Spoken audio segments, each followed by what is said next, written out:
Hi friends, welcome to RNS study world.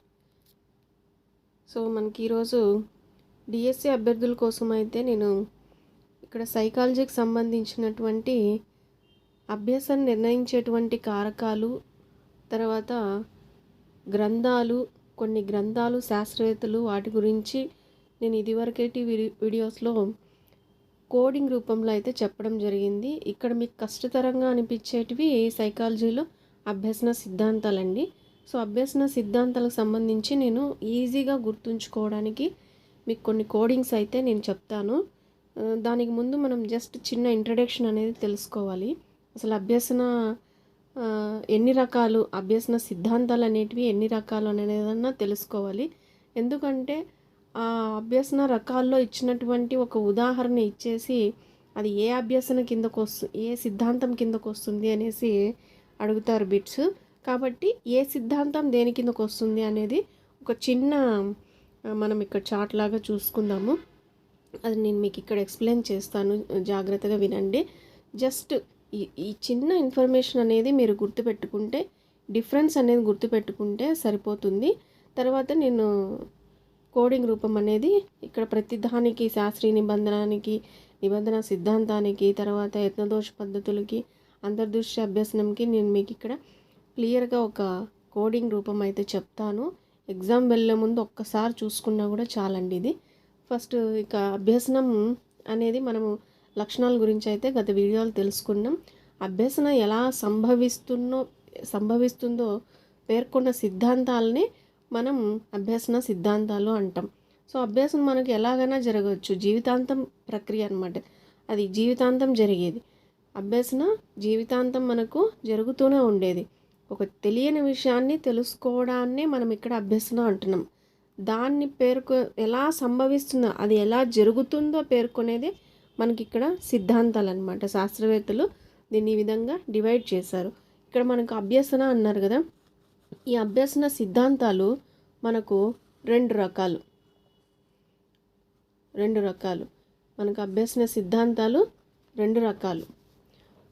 ఒకవైపు సంసర్గవాద సిద్ధాంతాలు, రెండో వైపు చూడండి సంజ్ఞానాత్మక సిద్ధాంతాలు. సంసర్గవాద సిద్ధాంతాలు, సంజ్ఞానాత్మకవాద సిద్ధాంతాలు డిఫరెన్స్ చూద్దాం.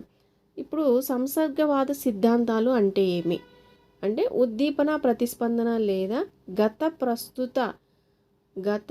ప్రస్తుత అనుభవాల మధ్య సంసర్గం ద్వారా అభ్యసనం జరుగుతుందని తెలిపే సిద్ధాంతం. ఒక విషయాన్ని గురించి ఉద్దీపన చేయడం, దాని ద్వారా ఒక ప్రతిస్పందన అనేది ఏర్పడుతుంది. ఆ ప్రతిస్పందన, ఉద్దీపనల వలన మధ్య జరిగేటువంటి మనం ముందు విషయాలు గుర్తు తెచ్చుకోవడం, ఇలాంటి అభ్యసనం అనేది జరుగుతుంది అనేసి ఇక్కడ సంసర్గవాదం అనే సిద్ధాంతము చెప్తుంది. అంటే ఉద్దీపన వల్ల ఒక ప్రతిస్పందన అనేది ఏర్పడుతుంది. వీటి రెండింటి మధ్య మనం పూర్వం చేసినటువంటి పనులు గుర్తు తెచ్చుకుంటాం. ఈ అభ్యసన జరుగుతుంది అని చెప్పి మనకి ఇక్కడ చెప్పింది సంసర్గవాద సిద్ధాంతాలు. తర్వాత రెండో రకం సిద్ధాంతాలు ఏంటివి? సంజ్ఞానాత్మక సిద్ధాంతాలు. వ్యక్తి యొక్క సంజ్ఞానాత్మకతపై ఆధారపడి అభ్యసనం జరిగే సిద్ధాంతాలను ఇక్కడ మనం సంజ్ఞానాత్మక సిద్ధాంతాలు అని అంటాం. ఇక్కడ చూడండి, మనకు సంసర్గవాద సిద్ధాంతాలు మళ్ళీ డివైడ్ చేశారు. నిబంధన సిద్ధాంతాలని, యత్నదోష పద్ధతి అని, నిబంధనోద్దిత అభ్యసనం అని, గత్రిహాల్ సిద్ధాంతాలు అని చెప్పి ఇక్కడ మళ్ళీ 4 రకాలుగా మనకి ఇక్కడ సిద్ధాంతాలు, సంసర్గవాద సిద్ధాంతాలు విభజించడం జరిగింది. ఇప్పుడు మీకు ఒక చిన్న బిట్ అండి. యత్నదోష పద్ధతి అనేది క్రింది ఏ సిద్ధాంతానికి సంబంధించింది అంటే సంసర్గవాద సిద్ధాంతమా, సంజ్ఞానాత్మకవాద సిద్ధాంతమా, లేదా అంతర్దృష్టి అభ్యసనమా, ఇవి కూడా కలిపి కావాలంటే ఇచ్చేస్తారు. సో అప్పుడు మీరు ఈ యత్నదోష సిద్ధాంతం అనేది దేని కిందకు వస్తుందంటే సంసర్గవాద సిద్ధాంతం. సో మీకు అందుకే ఇక్కడ క్లియర్గా మీకు ఇక్కడ 4 సిద్ధాంతాలు నేను ఇక్కడ చెప్పడం జరుగుతుంది. ఇప్పుడు సంజ్ఞానాత్మక సిద్ధాంతం కింద ఏమేమి వస్తాయి? అంతర్దృష్టి అభ్యసనం, క్షేత్ర సిద్ధాంతం, సాంకేతిక సిద్ధాంతం, ఇట్లా 3 రకాలు ఉన్నాయి దీంట్లో. సో 3 రకాలు అనేటివి డిఫరెంట్గా ఉంటాయి, కొంచెం డిఫరెంట్గా ఉంటాయి కొద్దిగా. సో ఇవన్నీ వచ్చేసి ఈ 3 వచ్చేసి మనకు సంజ్ఞానాత్మక సిద్ధాంతాల కిందకి వస్తుంది. ఇప్పుడు బిట్ మీకు అంతర్దృష్టి అభ్యసనం అనేది ఏ సిద్ధాంతానికి సంబంధించింది? నిబంధన సిద్ధాంతమా, సంజ్ఞానాత్మక సిద్ధాంతమా, లేదా సంసర్గవాద సిద్ధాంతమా, లేదా సాంకేతికవాద సిద్ధాంతమా అనేసి అడుగుతారు. అప్పుడు మనము ఆప్షన్ పెట్టాల్సింది సంజ్ఞానాత్మక సిద్ధాంతం అని చెప్పి పెట్టాల్సి వస్తుంది. నెక్స్ట్ మీకు ఇక్కడ చూడండి, ఈ నిబంధన సిద్ధాంతాన్ని సంసర్గవాద సిద్ధాంతంలో మొదటిది నిబంధన సిద్ధాంతం అయితే, ఈ నిబంధన సిద్ధాంతాన్ని మళ్ళీ శాస్త్రీయ నిబంధనమని, కార్యనిబంధనమని, కార్యసాధన నిబంధన అనేసి మనకి ఇక్కడ డివైడ్ చేస్తున్నారు. ఈ నిబంధన సిద్ధాంతాన్ని మనకు ప్రవేశపెట్టింది ఎవరు అంటే ఇవాన్ పావ్లోవ్, రష్యా దేశస్థుడు అనమాట. ఈ ప్రక్రియను ప్రవేశపెట్టింది పావ్లోవే. నిబంధన సిద్ధాంతాల్లో ప్రక్రియను ప్రవేశపెట్టింది పావ్లోవ్, ఇవాన్ పావ్లోవ్. పూర్తి పేరు వచ్చేసి ఇవాన్ పావ్లోవ్, మనం పావ్లోవ్ అంటాము మామూలుగా. ఆ విధంగా మనకు లెసన్స్లో చెప్పుకుంటూ ఉన్నప్పుడు జస్ట్ షార్ట్కట్లో పావ్లోవ్ అనేసి మనకు ఇస్తుంటారు. నెక్స్ట్ ఈయన ఏ దేశస్థుడు అంటే రష్యా దేశానికి చెందినటువంటి వ్యక్తి. సో ఈ సిద్ధాంతాన్ని ప్రకటించింది, ప్రవేశపెట్టింది ఇవాన్ పావ్లోవ్ అయితే, ఇక్కడ ఈ నిబంధన సిద్ధాంతాలను 2 రకాలుగా ఆయన డివైడ్ చేశాడు. శాస్త్రీయ నిబంధన అనేది ఉంది. ఈ నిబంధన మనకు వచ్చింది కూడా పావ్లోవ్ నిబంధనమే. తర్వాత మీకు ఇక్కడ ఈ శాస్త్రీయ నిబంధన గురించి నేను ఒక చిన్న ఎక్స్ప్లెనేషన్. ఈ శాస్త్రీయ నిబంధన అనగానే మనకు గుర్తొచ్చేది టెక్స్ట్ బుక్ ప్రకారం అయితే నేను ఒక పిక్చర్ చూపిస్తానండి. ఆ పిక్చర్ ప్రకారం అయితే మీకు టక్కని మీకు చూస్తానే దాన్ని మీకు ఐడియా రాదు. టోటల్ అక్కడ ఏంటి దీని గురించి అనేది మీకు ఐడియా రాదనమాట. నేను చూపిస్తాను. ఇక్కడ చూడండి, ఆహారం సహజ ఉద్దీపన, లాలాజలం స్రవించడం సహజ ప్రతిస్పందన 1వ దశ నిబంధన ప్రక్రియకు ముందు అన్నారు. సెకండ్ స్టెప్లో గంట, ఆహారం, అసహజ ఉద్దీపన, సహజ ఉద్దీపన ఇలా అన్నారు. 3వ దశలో గంట చెప్పారు, ఆహారం పెట్టకపోయినా అన్నారు, లాలాజలం స్రవించడం అన్నారు.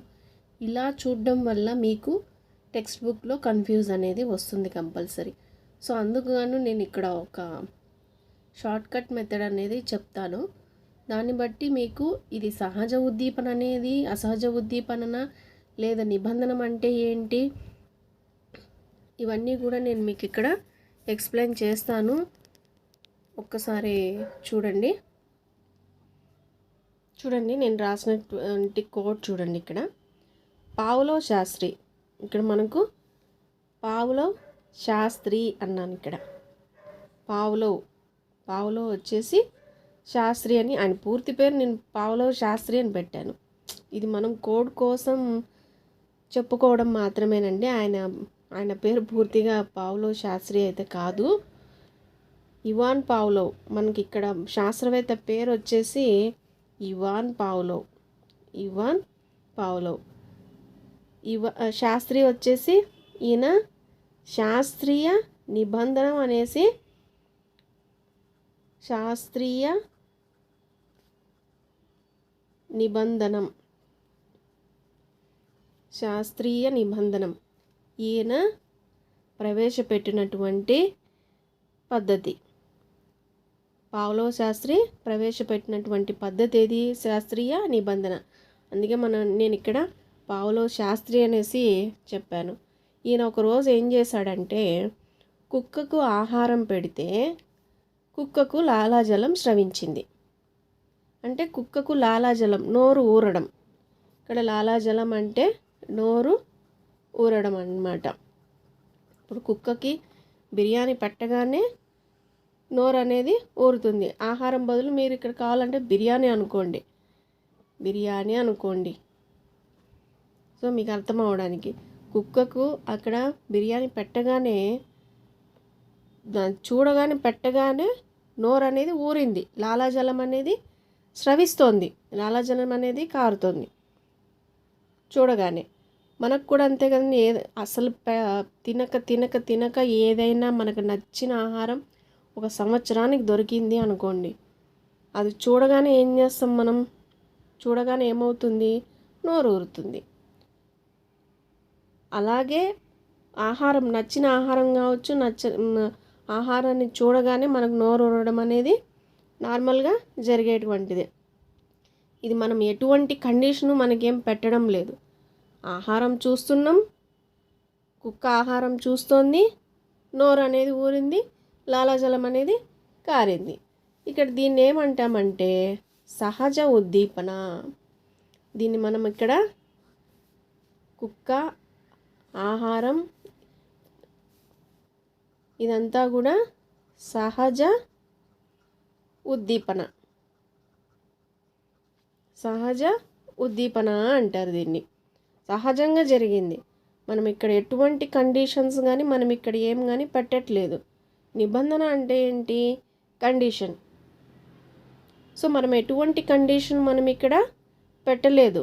అలాగే రెండోసారి ఏం చేశాడు, వెంటనే అది అయిపోయిన తర్వాత రెండోసారి గంట శబ్దం చేశాడు. చూడండి, గంట శబ్దం చేశాడు. నేనేం చెప్పాను, ఇక్కడ ఎటువంటి కండిషన్ ఫస్ట్ టైం ఏం చేశాడు, ఎటువంటి కండిషను పెట్టలేదు. రెండోసారి ఏం చేస్తున్నాడు, కండిషన్ పెడుతున్నాడు.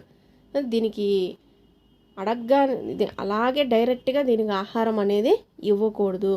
మనం ఏదైనా కండిషన్ పెట్టి దీన్ని మన దారిలోకి తెచ్చుకోవాలి అని చెప్పి ఆయన ఏం చేశాడంటే గంట శబ్దం అనేది చేశాడు. మొదట గంట శబ్దం అనేది చేశాడు. తర్వాత ఆహారం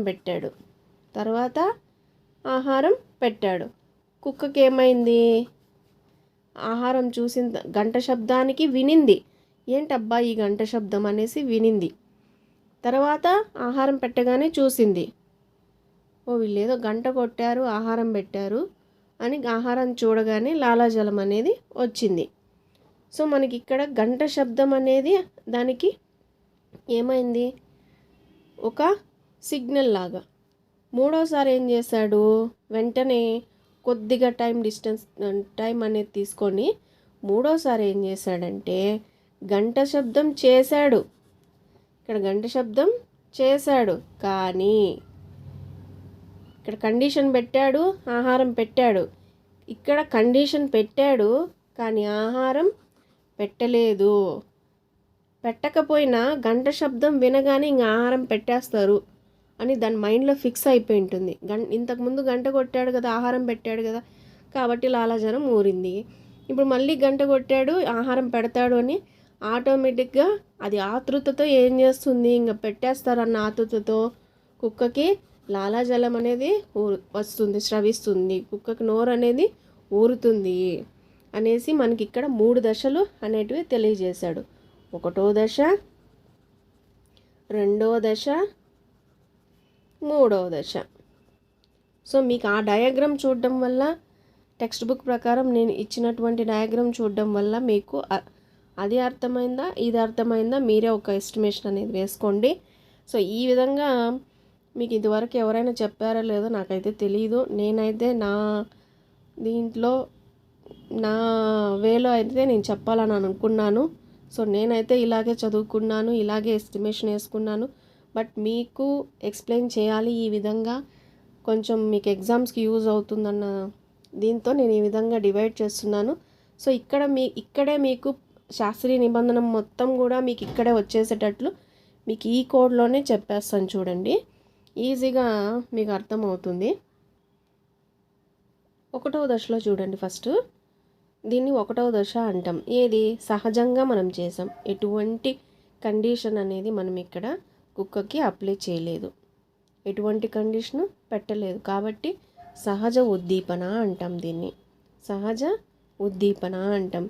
కానీ ఏం జరిగింది, ఆహారం పెట్టిన తర్వాత కుక్క నుంచి ప్రతిస్పందన ఏమొచ్చింది, ఇక్కడ ప్రతిస్పందన. ఎవరికైనా పిల్లలకి తినక ఏదైనా రోడ్ మీద ఉన్న పిల్లలకి ఆహారం లేకుండా ఎవరైనా ఉన్నవాళ్ళు ఉన్నారనుకోండి, సడన్గా మీరు ఆహారం తీసిచ్చారనుకోండి, వాళ్ళ నుంచి వచ్చే ప్రతిస్పందన ఉంటుంది చూడండి, అది మనకి ఇక్కడ రిటర్న్ ప్రతిస్పందన అనేది వాళ్ళల్లో ఒక ఫేస్లో ఒక ఇది అనేది చూడొచ్చు అనమాట. అలాగే ఇక్కడ మనకి ఇక్కడ ఆహారం పెట్టగానే కుక్కకు లాలాజలం అనేది స్రవించడం ఇది నార్మల్గా జరిగిపోయింది. మనకు రిటర్న్గా ప్రతిస్పందన కుక్కలో ఏం జరిగింది అంటే లాలాజలం స్రవించడం అనేది జరిగింది. ఇక్కడ మనం ఏదన్నా నిబంధన అనేది పాటించామా, ఏదైనా కండిషన్ అనేది పెట్టామా ఇక్కడ మనం ఫస్ట్ స్టెప్లో 1వ దశలో. సో ఎటువంటి కండిషన్ మనం ఇక్కడ అప్లై చేయలేదు కాబట్టి నిబంధనకు ముందు అంటాం. మనం ఎటువంటి నిబంధన పెట్టలేదు, తర్వాత పెట్టాం నిబంధన అనేది. ఇది నిబంధనకు ముందు అవుతుంది. మనం ఎటువంటి నిబంధన పెట్టలేదు. రెండవది ఏంటి, మనం ఇక్కడ కండిషన్ అప్లై చేసాం. ఇది గంట శబ్దం చేయడం అనేది మనకి ఇక్కడ నిబంధన. ఇక్కడ ఆహారం అనేది ఇక్కడ సహజ ఉద్దీపనే తీసుకుంటాం మనకు. తర్వాత లాలాజలం స్రవించడం సహజ ప్రతిస్పందన, అంటే రిటర్న్గా కుక్కలో ఏం జరిగింది అనేది అది ప్రతిస్పందన అన్నమాట. గంట శబ్దం చేయడం అనేది మనకి ఇక్కడ నిబంధన అంటే కండిషన్ పెట్టాము. ఆహారం పెట్టగానే సహజంగానే మనము ఆహారం పెట్టాం. గంట కొట్టిన తర్వాత కూడా ఆహారం పెట్టాం. ఇది సహజమే, సహజ ఉద్దీపనే. అసహజంగా పెట్టింది, మనం అసహజంగా చేసింది ఇది. గంట శబ్దం చేయడం మనం సహజంగా జరిగిందా, లేదు, మనం పెట్టాం కాబట్టి అసహజం. మనం కండిషన్ పెట్టాం కాబట్టి దీన్ని అసహజం అంటున్నాం. దీన్ని మనం అప్లై చేసాం కాబట్టి, మనం కండిషన్ పెడుతున్నాం కాబట్టి దీన్ని అసహజం అంటాం. ఇక్కడ ఆహారం పెట్టాం కానీ అది సహజం. కుక్కకి లాలాజలం స్రవించడం అనేది అది ప్రతిస్పందన, సహజంగా జరిగేటువంటి ప్రతిస్పందనే, సహజంగా జరిగింది. కాకపోతే ఒక కండిషన్ అనేది మనం ఇక్కడ గంట శబ్దం అనేది మాత్రమే మనం ఇక్కడ అసహజంగా ఉపయోగించాం. అరే ఏం జరుగుతుందో చూద్దాము అని ఉపయోగించాం. ఇక మూడో దశ చూడండి. గంట శబ్దం చేశాడు, ఇది అసహజ ఉద్దీపన అవుతుంది. ఆహారం పెట్టలే, కుక్కకు లాలాజలం స్రవించింది, కుక్కకి లాలాజలం అనేది స్రవించింది.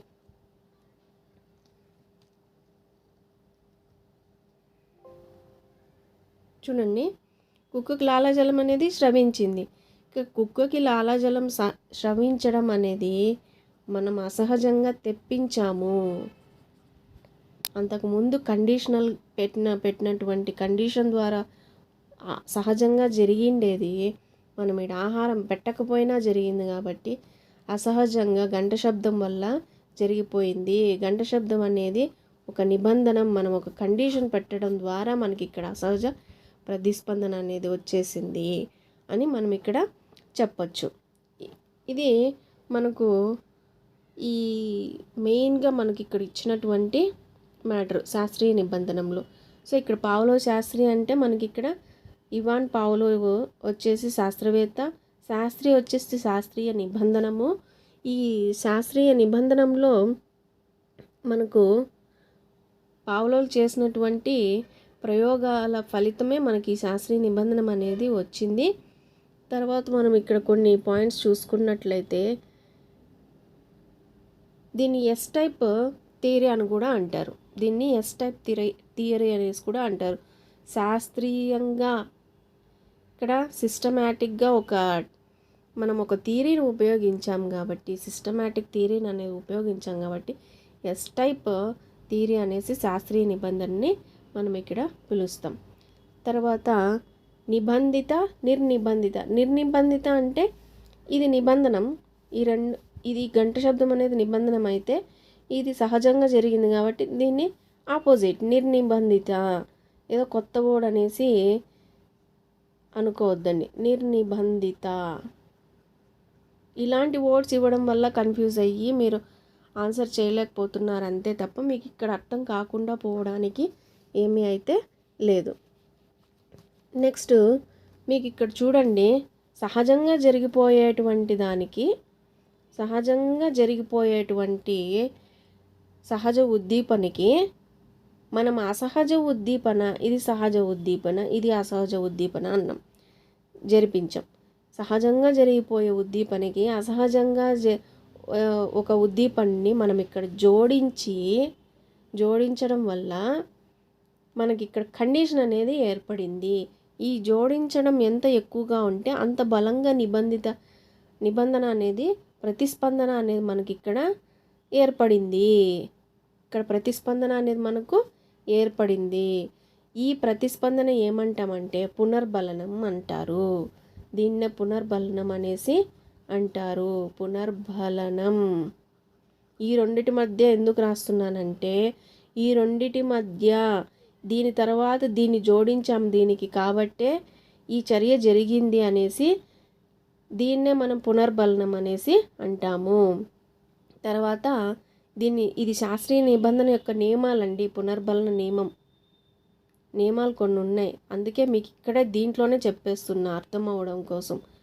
ప్రయోగాత్మకంగా ఒకసారి నిబంధనం జరిగిన తర్వాత అసహజ ఉద్దీపన ఇచ్చి సహజ ఉద్దీపన ఇవ్వడం మానిపిస్తే క్రమేణా నిబంధనం నశించడాన్ని ఇక్కడ విరమణ లేదా విలుప్తీకరణ అంటారు.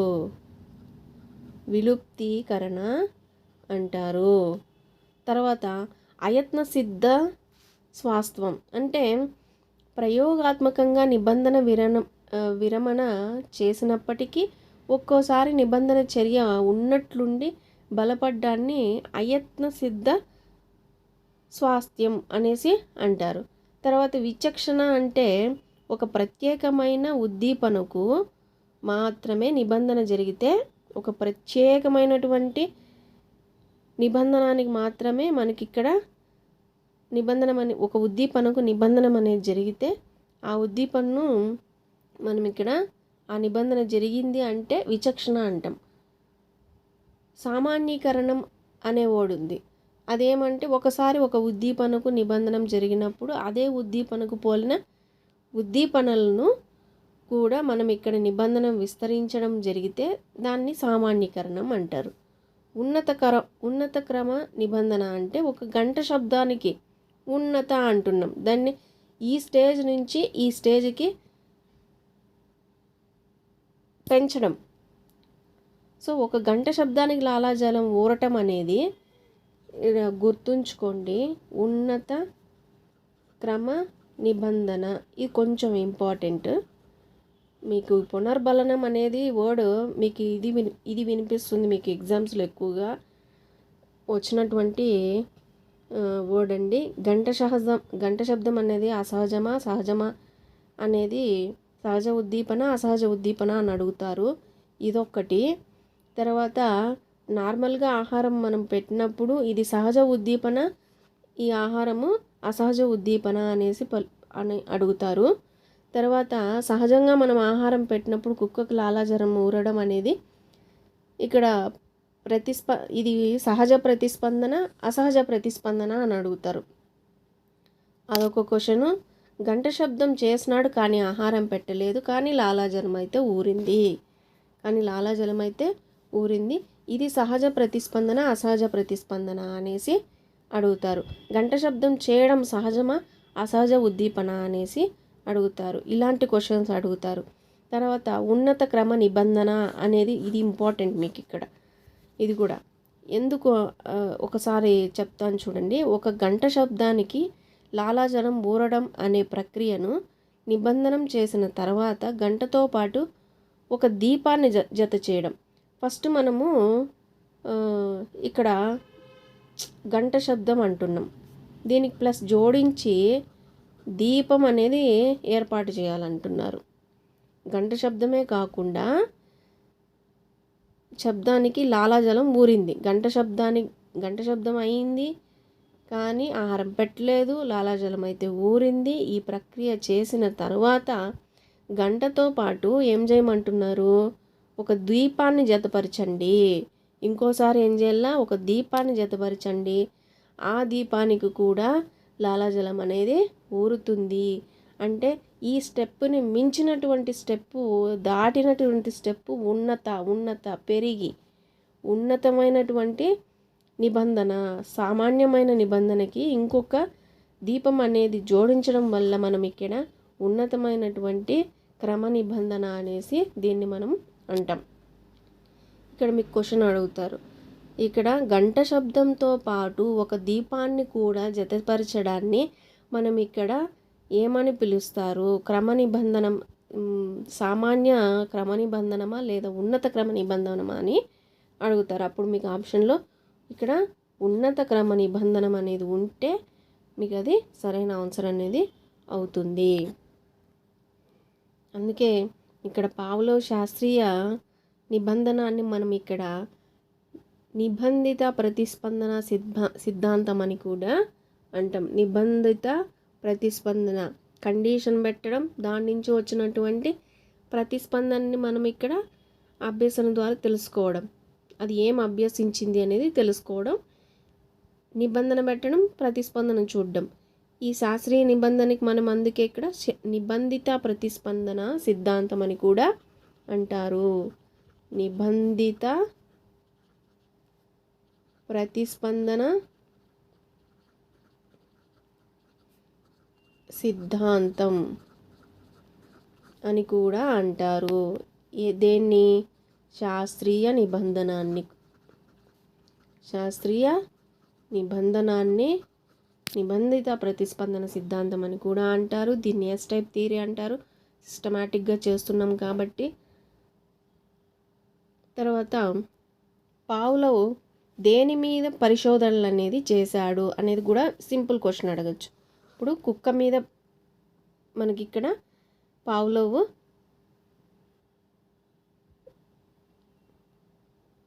తర్వాత ఇక్కడ ఈయన దేనికి శాస్త్రవేత్త, ఏ శాస్త్రవేత్త అనేసి కూడా అడగచ్చు.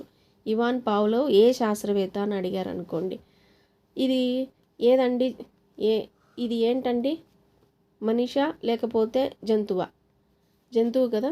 సో జంతు శరీరాల మీద, జంతు శరీర ధర్మశాస్త్రవేత్త. ఈయన ఏ శాస్త్రవేత్త? జంతు శరీర ధర్మ శాస్త్రవేత్త. ఇంతసేపు మనం చెప్పుకునింది కుక్క గురించే కాబట్టి, జంతువు గురించే కాబట్టి, ఇంకా ఆయన ఏ ధర్మశాస్త్రవేత్త ఏంటాడు? జంతు శరీర ధర్మశాస్త్రవేత్త అని చెప్పి మనం ఈడ బిట్ అడిగినప్పుడు కూడా ఇది పెట్టాల్సి వస్తుంది. చూడండి, నెక్స్ట్ కార్యసాధన. మనకి ఇందాక చూపించాను కదా మీకు, నిబంధన సిద్ధాంతాలు 2 రకాల, శాస్త్రీయ నిబంధన అండ్ కార్యసాధన నిబంధన. ఇప్పుడు కార్యసాధన నిబంధన చూసినట్లయితే మనకి ఇక్కడ నేను కోడ్ డైరెక్ట్గా చెప్పేస్తున్నాను చూడండి. మళ్ళీ నేను కొద్దిగా ఎక్స్ప్లెయిన్ చేస్తాను. నేను పరికరాలు, యంత్రాల మీద సాధనం చేయడం వల్ల స్కిన్ ఎలర్జీ వచ్చింది. పావురాలు, ఎలుకలకు ఆహారం పెట్టలేకపోయాను. స్కిన్ ఎలర్జీ వచ్చి పావురాలు, ఎలుకలకు ఆహారం పెట్టలేకపోయాను. నేను పరికరాలు, యంత్రాల మీద సాధన చేయడం వల్ల. ఇక్కడ పరికరాలు, యంత్రాలు, సాధన అన్నాం. ఇప్పుడు మనకి ఇక్కడ అడిగినటువంటి, నేను చెప్తున్నటువంటి నిబంధన ఏది? ఇక్కడ కార్యసాధన నిబంధనం. దీన్నే మనం ఇక్కడ ఇంకా ఏమని పిలుస్తాము అంటే పరికరాత్మక లేదా యాంత్రిక నిబంధన అని కూడా అంటారు. దీన్నే మనం మళ్ళా ఏమంటారు? పరికరాత్మక అండ్ యాంత్రిక నిబంధన అంటారు. కార్యసాధన నిబంధననే పరికరాత్మక లేదా యాంత్రిక నిబంధన అంటాం. అందుకే నేను ఇక్కడ పరికరాలు యంత్రాల మీద సాధన చేయడం వల్ల అన్నాను. సాధన అంటే ఇక్కడ కార్యసాధన, పని చేయడం వల్ల కార్యసాధన. ఇక్కడ పరికరాలు యంత్రాలు అన్నాను. పరికరాత్మక నిబంధన, యాంత్రిక నిబంధన. కార్యసాధన నిబంధన పరికరాత్మక నిబంధన అంటారు, యాంత్రిక నిబంధన అని కూడా అంటారు. మీకు క్వశ్చన్లో అడిగేటప్పుడు కార్యసాధన నిబంధనని ఇంకా ఏమని పిలుస్తారు, యాంత్రిక నిబంధన అని క్వశ్చన్లో ఆన్సర్స్లో ఇచ్చినప్పుడు మిగతా ఆప్షన్స్లో మనకు వేరేవి ఇచ్చినప్పుడు యాంత్రిక నిబంధన అనేది సెలెక్ట్ చేసుకోండి. లేదు పరికరాత్మక నిబంధన ఉంటే పరికరాత్మక అనేది సెలెక్ట్ చేసుకోండి.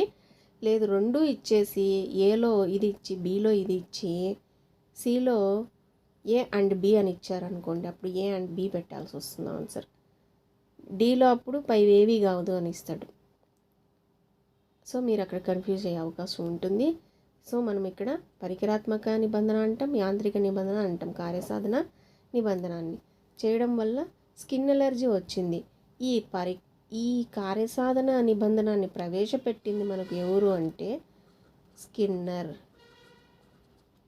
కార్యసాధన నిబంధన మనకి ఇక్కడ ప్రవేశపెట్టింది ఎవరు అంటే స్కిన్నర్. అర్థమైందండి? ఇప్పుడు ప్రవేశపెట్టింది స్కిన్నర్. తర్వాత ఈ ఎలర్జీ అనేది వచ్చి పావురాలు ఎలుకలకు ఆహారం పెట్టలేకపోయాను. పావురాలు ఎలుకలకి ఆహారం పెట్టలేకపోయాను. ఇక్కడ పావురాలు ఎలుకలు మీద స్కిన్నర్ ప్రయోగం చేశాడు. పావురాలు ఎలుకల మీద స్కిన్నర్ ప్రయోగం చేశారు. ఇదండి మనకి ఇక్కడ కోడ్ అనేది. జస్ట్ ఈ ఒక్క దాంట్లోనే మీకు చూడండి దాదాపు 4 బిట్లు వస్తాయి ఈ ఒక్క కోడ్ వల్ల. సో పైన నేను చెప్పినటువంటి శాస్త్రీయ నిబంధనలో ఎన్ని బిట్స్ వస్తాయి చూడండి. దాదాపు మనం ఇక్కడే క్వశ్చన్స్ ఫ్రేమ్ చేసుకున్నట్లయితే మనకి 20 బిట్లు వస్తాయి.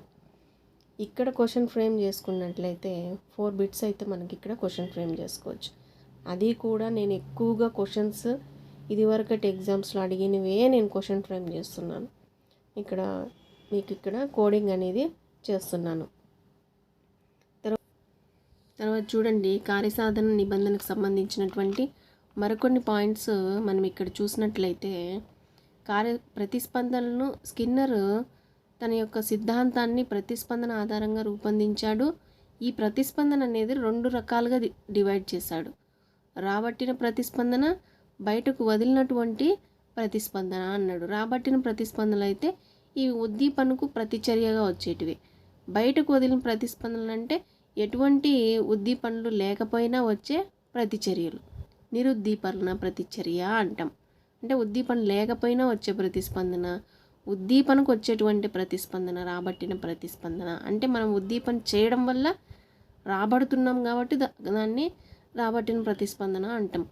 ఇక్కడ బయటకు వదిలిన ప్రతిస్పందన అంటే మనం ఉద్దీపన చేయకపోయినా అది తనంతట తానుగా వచ్చే ప్రతిస్పందన అనేసి దాంట్లో సహజంగా జరిగేటువంటి ప్రతిస్పందన అనేసి చెప్పచ్చు. స్కిన్నర్ ప్రకారం కార్యసాధన నిబంధనం ఏర్పడుటకు కారణమైన ప్రతిస్పందనలో బయటకు వదిలినటువంటి ప్రతిస్పందనలే అని చెప్తున్నాడు. నేను ఇందాక చెప్పాను స్కిన్నర్ దేని మీద ప్రయోగాలు చేశాడు, పావురాలు అలాగే ఎలుకల మీద ప్రయోగాలు అనేటివి చేశాడు. ఇక్కడ చూడండి మీట మనకి ఏమి ఇచ్చాడు, మీట ఇచ్చాడు. అంటే మీట నొక్కడం వల్ల సౌండ్ వస్తుంది కదండి. సో మీట నాట్ సౌండ్, అది మనకు ఒక పరికరం అంటున్నాం, యాంత్రిక అంటున్నాం. ఇక్కడ పరికరాన్ని ఉపయోగిస్తున్నాడు కాబట్టి ఈయన మనం అందుకే దాన్ని ప్రతిస్పందన పరికరాత్మక లేదా యాంత్రిక నిబంధన అనేసి పిలుస్తున్నాం. పరికరాత్మక లేదా యాంత్రిక నిబంధన అనేసి పిలుస్తున్నాం. మనం ఇక్కడ ఒక యంత్రం అనేది ఉపయోగిస్తున్నాం కాబట్టి దాన్ని మనం పరికరాత్మక యాంత్రిక నిబంధన అని కూడా పిలుస్తున్నాం, కార్యసాధన నిబంధనాన్ని. కాబట్టి ఇక్కడ మనం ఒక యంత్రం ఉపయోగించి ఇక్కడ నిబంధన అనేది కండిషన్ అనేది పెట్టాం. సో ఈ మీట నొక్కడం అనేది ఈ యంత్రం ఉపయోగించడం అనేది మనకి ఇక్కడ నిబంధిత ప్రతిస్పందనం. ఆహారం అనేది సహజ ఉద్దీపనే, ఆహారం తినడం కూడా సహజ ప్రతిస్పందన అనేసి చెప్పొచ్చు. స్కిన్నర్ ప్రయోగంలో ముందుగా మీట నొక్కడం అనేది చూడండి, మీట నొక్కడం అనేది ప్రతిస్పందనను ఎలుక లేదా పావురం వదిలేటప్పుడు ఆహారం అనే ఉద్దీపన ఇవ్వడం. ఇక్కడ ఎలుకలు పావురాలు రెండు కూడా తీసుకోవడం జరిగింది. సో మనకి ఇక్కడ ఏం జరిగింది అంటే ముందుగా ప్రతిస్పందన వదలబడుతుంది, కావున దీన్ని మనం ఆర్ టైప్ థియరీ అంటాం. శాస్త్రీయ నిబంధనలో ఎస్ టైపు, ఇక్కడ వచ్చేసి ఆర్ టైప్ అనేసి పిలుస్తున్నాం. తర్వాత కార్యక్రమయుత బోధన అనేది చూడండి, కార్యక్రమయుత బోధన సిద్ధాంతం ఆధారంగా విద్యారంగంలో వచ్చిన నూతన బోధనా విద్యా విధానం కార్యక్రమయుత విధానం అంట. కార్యక్రమయుత బోధన అనేది ఒక స్వీయ బోధనా విధానం. చూడండి, బోధనా యంత్రాన్ని కనుక్కున్నది వచ్చేసి ఇక్కడ బోధనా యంత్రాన్ని కనుక్కున్నది వచ్చేసి ప్రెస్పీ. బోధనా యంత్రంను అభివృద్ధి పరిచింది మాత్రం స్కిన్నర్. అలాగే మనకి ఇక్కడ కొన్ని శాస్త్రీయ నిబంధనకి కార్యసాధన నిబంధనకి తేడాలు అడుగుతున్నారు.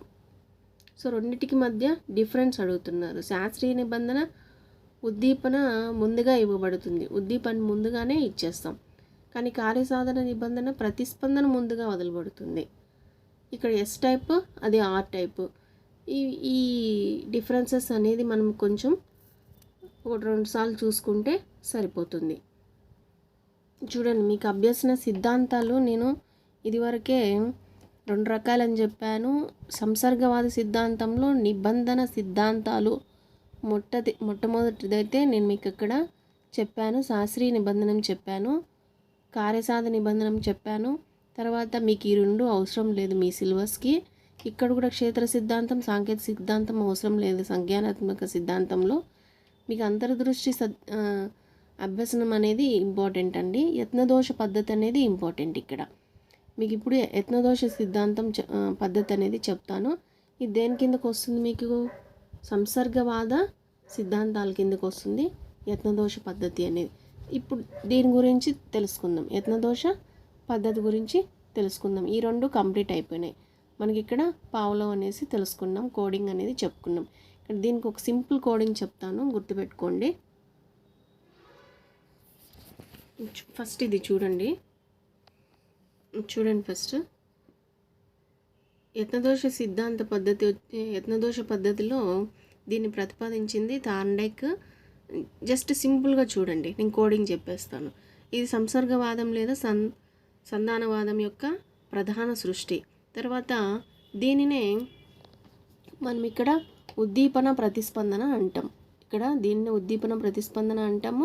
సో 2 వస్తున్నాయి కాబట్టి మనకి ఇక్కడ శాస్త్రీయ నిబంధనము, కార్యసాధన నిబంధనలో మనం అక్కడ S type, R type use చేస్తాం కదా, ఆ 2 కూడా మనకి ఇక్కడ వస్తాయి. దీన్నే కనెక్షనలిజం అనేసి కూడా పిలుస్తారు. కనెక్షనలిజం అనే పిలువబడేటువంటి పద్ధతి ఏది అంటే ఇక్కడ యత్నదోష పద్ధతి అనేసి చెప్పాలి. నేను క్వశ్చన్ కూడా ఫ్రేమ్ చేసి మరి నేను మీకు ఇక్కడే చెప్పేస్తున్నానండి. సో జస్ట్ ఒక్కసారి మాత్రం వింటే కూడా చాలు, మీకు ఎగ్జామ్లో ఆన్సర్ చేయగలుగుతారనేసి నాకు నమ్మకం అయితే ఉంది. జాగ్రత్తగా వింటే చాలండి.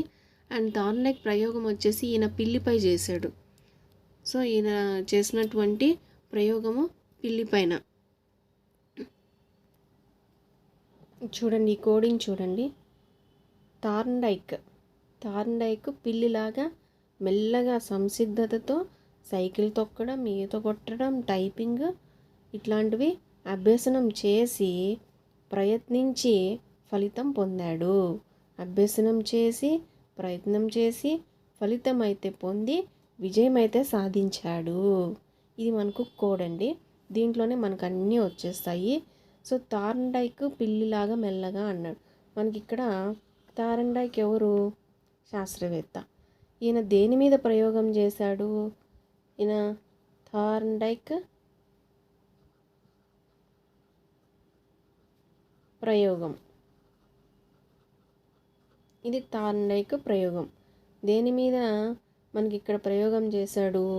పిల్లి మీద ప్రయోగం చేశాడు. పిల్లి మీద ప్రయోగం చేశాడు. తర్వాత థార్న్డైక్ అభ్యసన నియమాలు కొన్ని ఉన్నాయి.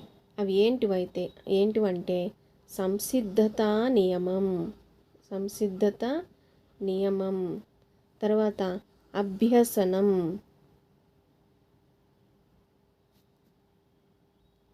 అభ్యసన నియమం, తర్వాత ఫలిత నియమం. 3 నియమాలు ఉన్నాయి ఈయన ప్రయోగానికి 3 నియమాలు ఉన్నాయి. అవి సంసిద్ధత, అభ్యసనం, తర్వాత ఫలిత నియమం. ఒకే దాంట్లో వచ్చినాయి చూడండి. ఎన్ని క్వశ్చన్స్ మనం ఫ్రేమ్ చేసుకోవచ్చు. థార్న్డైక్ దేని మీద ప్రయోగం చేశాడు? పిల్లి మీద. థార్న్డైక్ యొక్క క్రింది ఇచ్చినటువంటి థార్న్డైక్ యొక్క నియమం ఏంటి అని అంటే అభ్యసనం అనేది ఒక నియమం ఇచ్చేసాడు అనుకోండి బి ఆప్షన్లో. అప్పుడు ఇక మీకు ఇది వస్తుంది, ఇది కూడా కవర్ అయిపోతుంది. తర్వాత ఏ సిద్ధాంతాన్ని థార్న్డైక్ ఎటువంటి ప్రయోగం అనేది ఇక్కడ మనకు ఎటువంటి పద్ధతి అనేది మనకి ఇక్కడ ప్రవేశపెట్టాడు అంటే యత్నదోష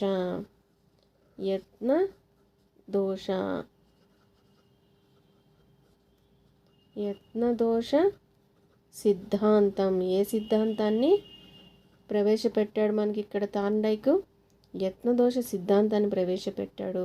ఈయన యొక్క నియమాలు వచ్చేసి అభ్యసన నియమాలు 3 ఉన్నాయి. సంసిద్ధత, అభ్యసనం, ఫలితం.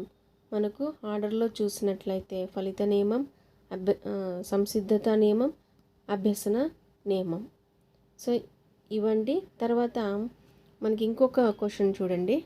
సో మనకి ఇక్కడ సైకిల్ తొక్కడం, ఈత కొట్టడం, టైపింగ్ చేయడం ఇవి మనకు ఒక్కసారిగా అయితే రావు కదా. చాలా ప్రయత్నాలు, అనేక ప్రయత్నాలు అయితే చేయాలి వీటి కోసం. ఎన్నోసార్లు, ఒక 4-5 సార్లు చేస్తే కానీ మనకు అది రాదు. అన్నిసార్లు ప్రయత్నం చేశాడు కాబట్టే విజయం సాధించాడు అనేసి మనకి ఇక్కడ విజయం చేశాడు. కాబట్టి దీన్ని మనం ఈ యత్నదోష సిద్ధాంతాన్ని అన్నిసార్లు ప్రయత్నం చేశాడు కాబట్టి విజయం సాధించాడు కాబట్టి దీన్ని మనం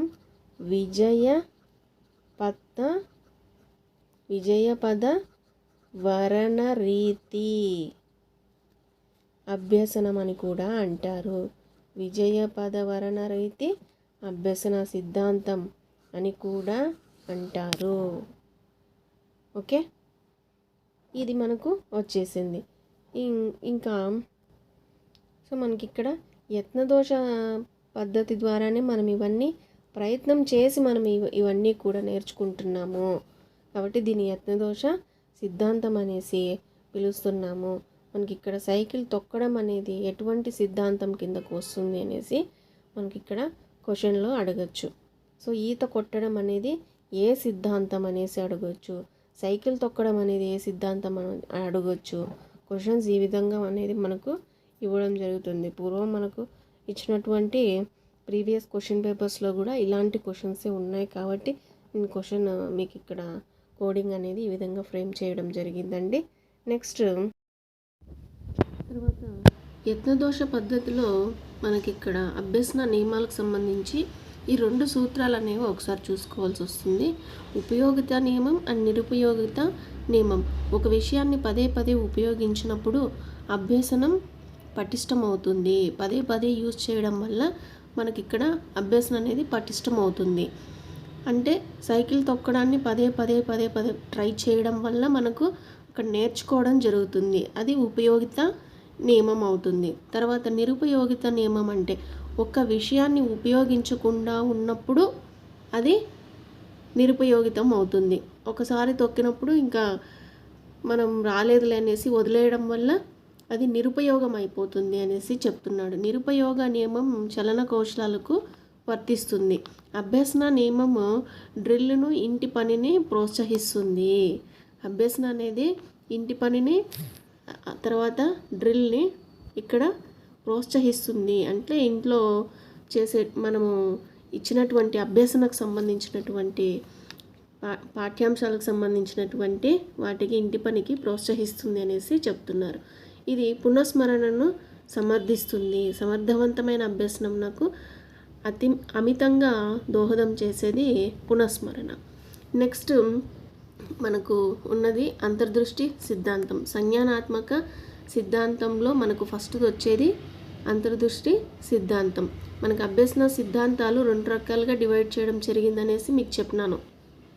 చూడండి, అభ్యసన సిద్ధాంతాలు మనకు 2 రకాలుగా డివైడ్ చేయడం జరిగింది.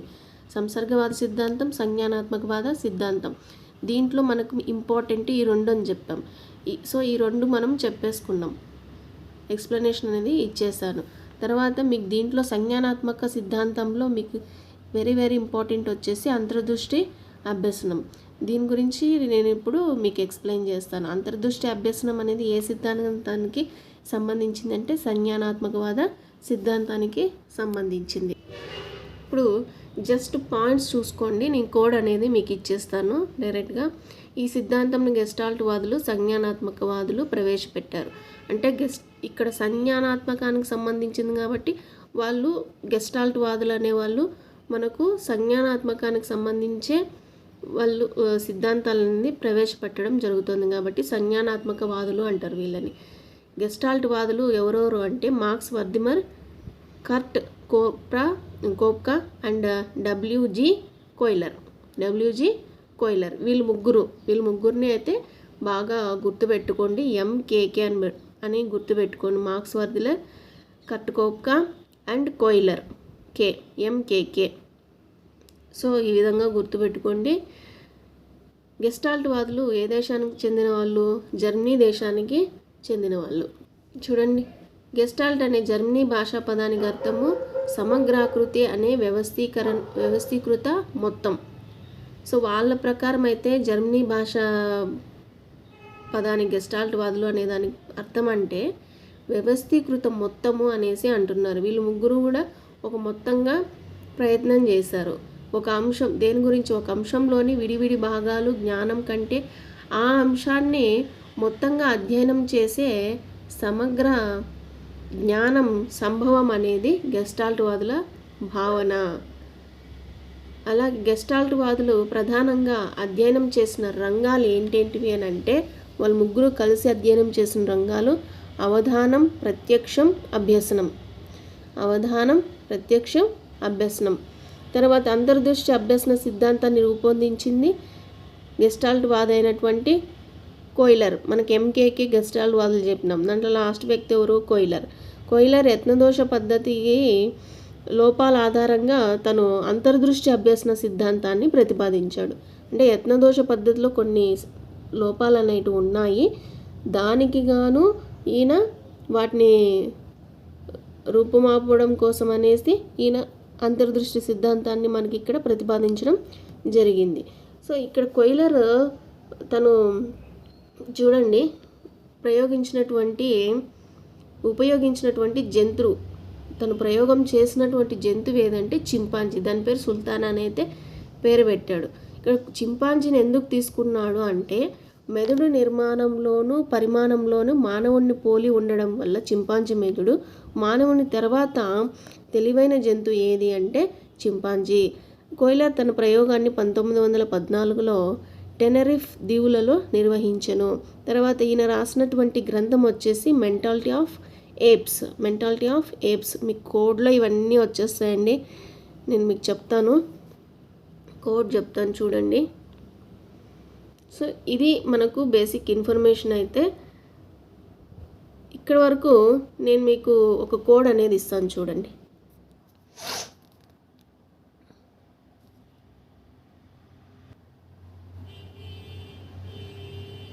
చూడండి కోడ్ ఏమనుంది? ఎంకేకే అనే ముగ్గురు గెస్టులు వ్యవస్థ గురించి వాదించుకుంటూ జర్మనీ నుంచి అంతర్వేదికి రాగా చింపాంజీ వెల్కమ్ చెప్పగా అక్కడ వ్యవస్థని కోయిల రూపొందించిన విధానం చూసి మెదడు పరిమాణం తగ్గిపోయింది. ఈ గెస్టాల్ట్ వాదులకి మెదడు పరిమాణం అనేది తగ్గిపోయిందంట కోయిల రూపొందించిన విధానం చూసి. ఇది కోడ్. సో ఈ కోడ్ అనేది మీరు గుర్తుపెట్టుకున్నారు అంటే ఈజీగా మీకు క్వశ్చన్ రాగానే మీకు ఆన్సర్ అనేది ఆటోమేటిక్గా గుర్తొచ్చేస్తుంది. సో ఈ కోడ్ ప్రకారం నేను ఇందాక చెప్పినటువంటి విషయాలన్నీ కూడా ఈ కోడ్లో ఇమిడి ఉన్నాయి. సో ఎంకేకే అనే ముగ్గురు గెస్టాల్డ్ వాదులు అని చెప్పాం. ముగ్గురు గెస్టాల్డ్ వాదులు అని చెప్పాం. గెస్ట్ అంటే ఏమి? గెస్టాల్డ్ వాదులు.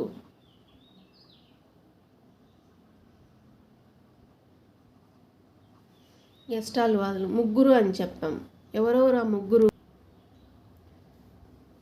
చూడండి, ఎం అంటే మ్యాక్స్ వర్దిమర్, కే అంటే కర్ట్ కోప్కా, కే అంటే కోయిలర్, డబ్ల్యూజీ కోయిలర్ అండి పూర్తి నేమ్ వచ్చేసి. ఎంకేకే అనేది మనకి ఇక్కడ ముగ్గురు గెస్ట్లు అనేసి అర్థం. సో ఈ గెస్ట్లు నేను ఇక్కడ ఇచ్చినటువంటి కోడ్ జాగ్రత్తగా గుర్తుపెట్టుకోండి. ఈ కోడ్లోనే అన్నీ వచ్చేస్తాయి మీకు. సో ఫస్ట్ కోడ్ నేను చెప్పిన ఇన్ఫర్మేషన్ వింటే, మీకు స్టార్టింగ్ ఇన్ఫర్మేషన్ అనేది తెలిస్తే, మనకి ఇక్కడ అంతర్దృష్టి సిద్ధాంతం గురించి తెలిస్తేనే ఈ కోడ్ మీకు చేయగలుగుతారు. ఈ కోడ్ మీకు అర్థమవుతుంది. ఫస్ట్ మీకు దాని గురించి జస్ట్ కొద్దిగా అన్న ఇన్ఫర్మేషన్ అనేది తెలిసింటేనే. సో ఇక్కడ గెస్టాల్డ్ వాదులు మనకు జర్మనీ నుండి వచ్చారు. గెస్ట్లు ఎక్కడి నుంచి వచ్చారు? జర్మనీ నుంచి. ఎవరెవరు ఆ గెస్ట్లు? ఎంకేకే. ఎంకేకే అంటే ఏమిటి? మ్యాక్స్ వర్దిమర్, కర్ట్ కోప్కా అండ్ కోయిలర్. వీళ్ళు ముగ్గురు దేని గురించి వాదించుకుంటూ వచ్చారు? వ్యవస్థ గురించి వాదించుకుంటూ వచ్చారు. సో వ్యవస్థ గురించి వాదించుకుంటూ వచ్చారు. ఇక్కడ గెస్టాల్ట్ అంటే, ఈ గెస్టాల్ట్ అంటే అర్థం ఏమి అంటే, గెస్టాల్ట్ అంటే గెస్టాల్ట్ వాదులు అన్నాం ఈ ముగ్గురిని. అసలు గెస్టాల్ట్ అంటే ఏంటి? వ్యవస్థీకృత మొత్తము.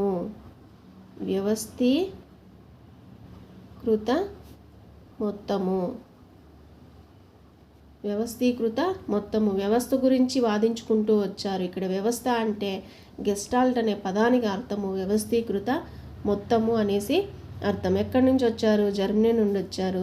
ఎక్కడికి వచ్చారు? అంతర్వేదికి వచ్చారు. వీళ్ళు దేన్ని ప్రవేశపెట్టారు? అంతర్దృష్టి అభ్యసనాన్ని. ఏ అభ్యసనాన్ని ప్రవేశపెట్టారు? అంతర్దృష్టి.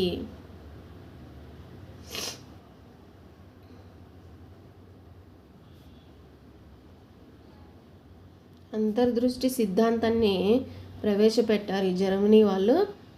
వచ్చి ఎక్కడికి వచ్చారు? అంతర్వేదికి వచ్చారు. కాబట్టి అంతర్దృష్టి సిద్ధాంతం రాగా చింపాంజీ వెల్కమ్ చెప్పగా అక్కడ వ్యవస్థని కోయిల రూపొందించింది. ఇక్కడ కోయిల అన్నం, వ్యవస్థని కోయిల రూపొందించింది. ఈ గెస్టాల్ట్ వాదుల్లో ఒక వ్యక్తి అయినటువంటి కోయిలర్ మనకు ఏం చేశాడు?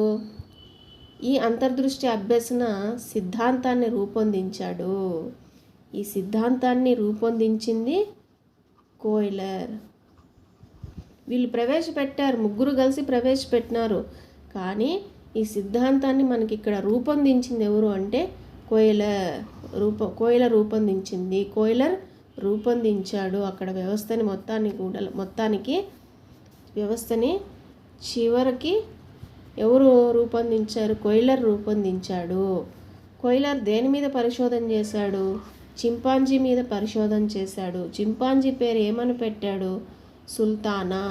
చింపాంజీ పేరు ఏమని పెట్టాడు? సుల్తానా.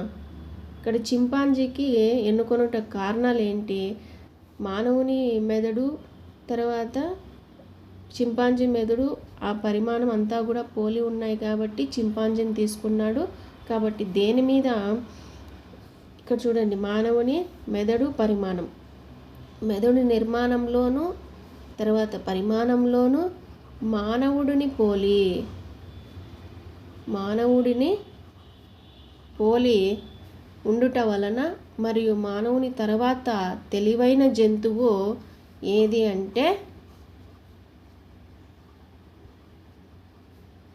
మానవుడి తర్వాత తెలివైన జంతువు ఏది అంటే ఇక్కడ చింపాంజీ అని చెప్పేసి ఈయన మన కోయిలర్ చెప్తున్నాడు. సో మనం ఈ విషయాన్ని మనమైతే చెప్పుకున్నాం. మెదడు పరిమాణం తగ్గిపోయింది. ఈ మెదడు పరిమాణం తగ్గిపోవడం వల్ల ఎవరికి? ఆ గెస్టాల్ట్ వాదులకి మెంటల్ వచ్చింది. ఎవరు రూపొందించిన వ్యవస్థ వల్ల, కోయిలర్ రూపొందించిన వ్యవస్థ వల్ల గెస్ట్లకి మెంటల్ వచ్చింది. ఇక్కడ మెంటల్ వచ్చింది అంటే mentality of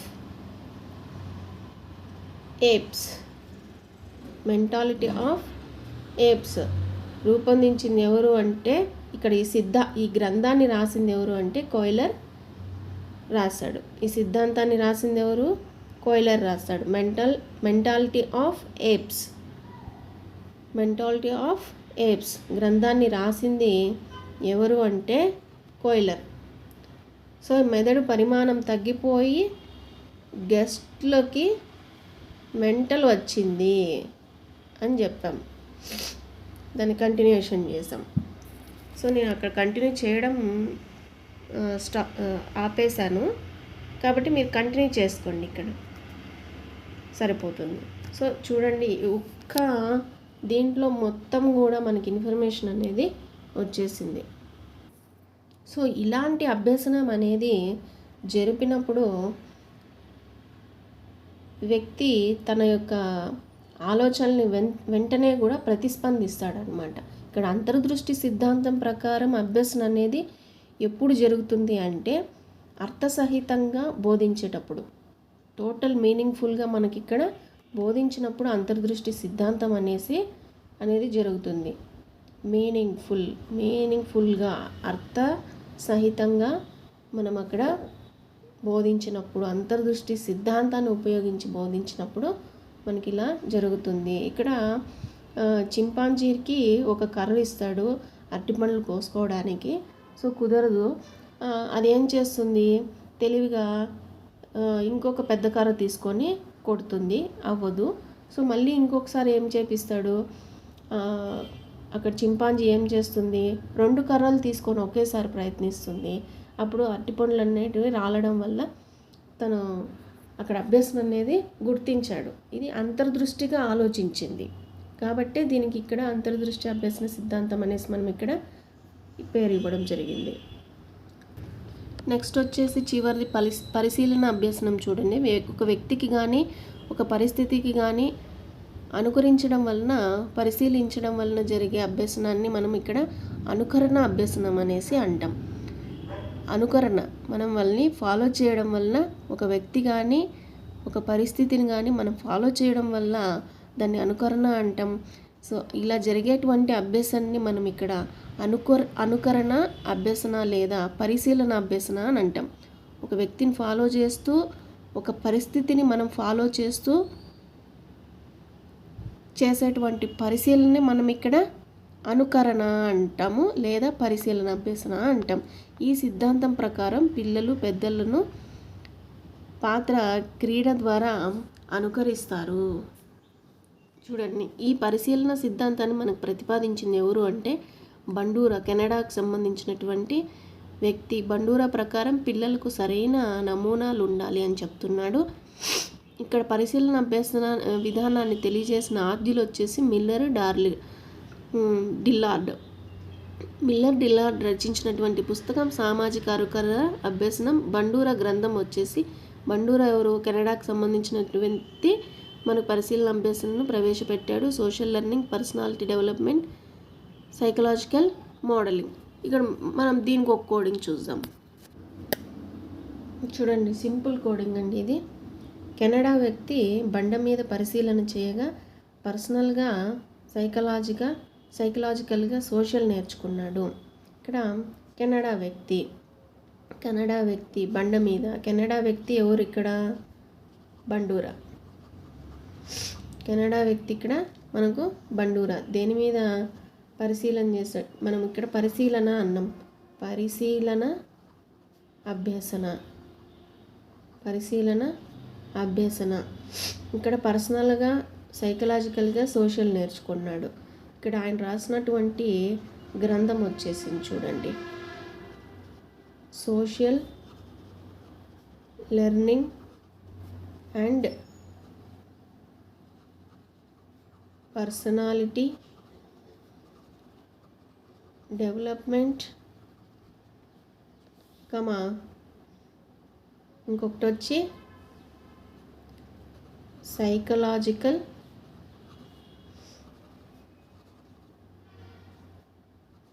modelling. Psychological modelling 2.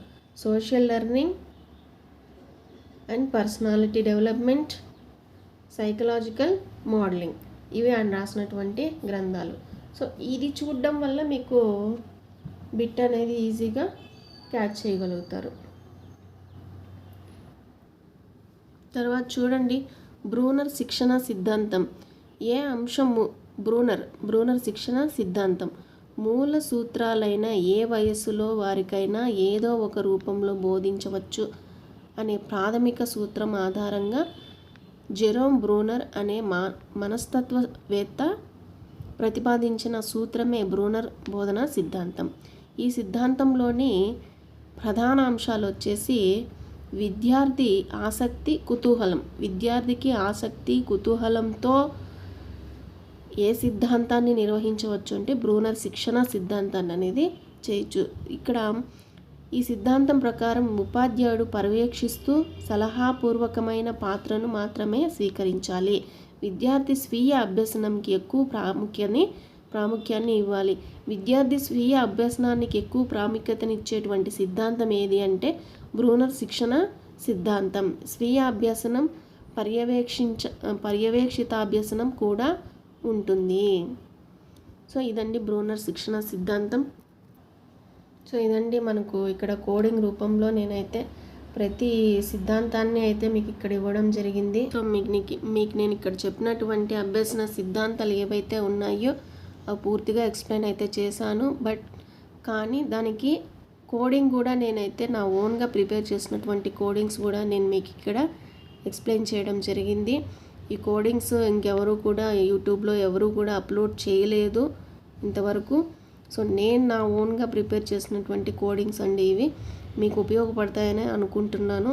So ఈరోజు నుంచి ఎగ్జామ్స్ అండి. ఎగ్జామ్కి వెళ్ళే ముందు ఒకసారి జస్ట్ చూసుకొని వెళ్ళండి చాలు. ఈ వీడియో మీకు వచ్చినటువంటి బిట్స్లో కంపల్సరీ అయితే బిట్ అటెంప్ట్ చేయగలుగుతారు. అదైతే నాకు కాన్ఫిడెన్స్ ఉంది మీరు చేయగలుగుతారు అనేసి. ఒక్కసారి వింటే చాలు జాగ్రత్తగా. బట్ వీటికి సంబంధించినటువంటి బేసిక్ ఇన్ఫర్మేషన్ తెలిస్తే చాలు, నేను ఇచ్చిన కోడింగ్ అనేది మీకు లైఫ్ లాంగ్ గుర్తుండిపోతుంది అనేసి నేను అనుకుంటున్నాను. ఈ వీడియో మీకు నచ్చినట్లయితే సబ్స్క్రైబ్ చేసుకోండి. ఇంకా మీ ఫ్రెండ్స్కి తెలియజేయాలనుకుంటే షేర్ చేయండి. And thank you. RNR study world.